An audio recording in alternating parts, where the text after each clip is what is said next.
святи небесни баща, благодариме Ти, Господи Боже мой, святи Татко, защото Ти благославяш, Господи, народа си, Татко мой, като му даряваш бебета.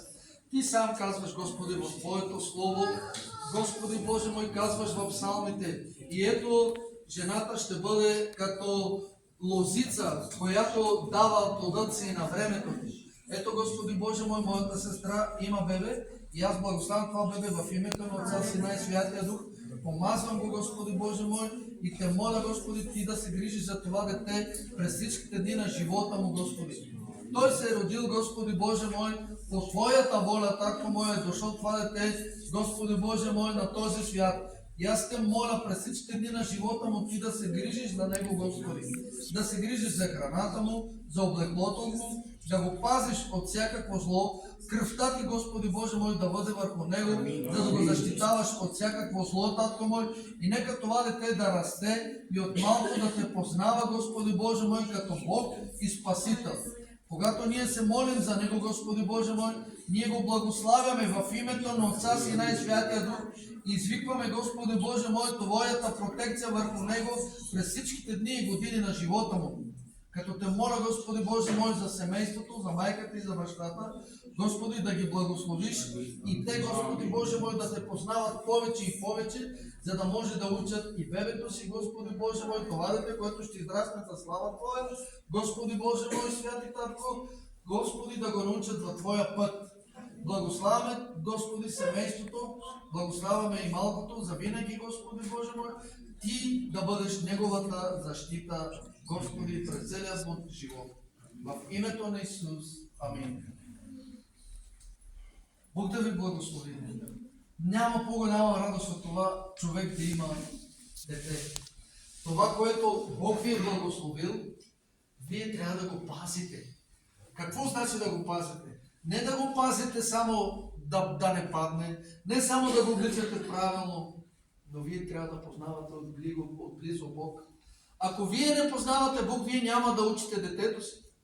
И да не го правите светски, когато примерно порасне, да му правите светски неща, но когато вие сте се научили в Бога, вие ще учите и детето си и той да не иска светски неща.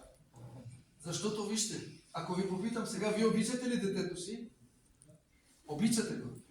Знаете ли, ще ви кажа едно нещо, което не е много добро, но вярвам, че ще го приемете.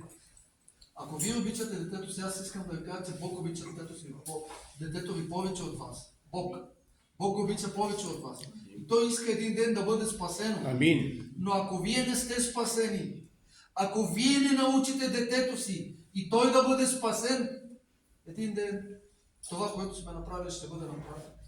Разбирате ли? Бог да ви благослови, Бог ви обича и ние ви обичаме и искаме децата ни да бъдат спасени заедно с нас. Бог да ви благослови. Да, ако искаш, кажи си по словото. Също така искам и да прославя.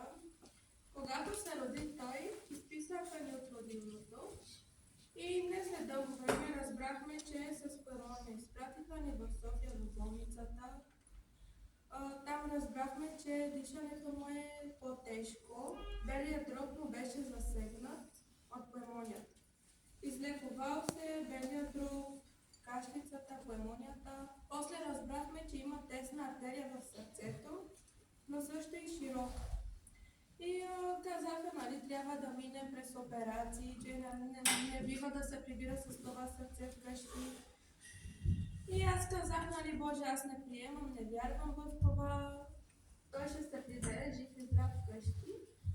И не след дълго ми писаха му правчета. Сега, след 3 месеца сме на контролен шлем.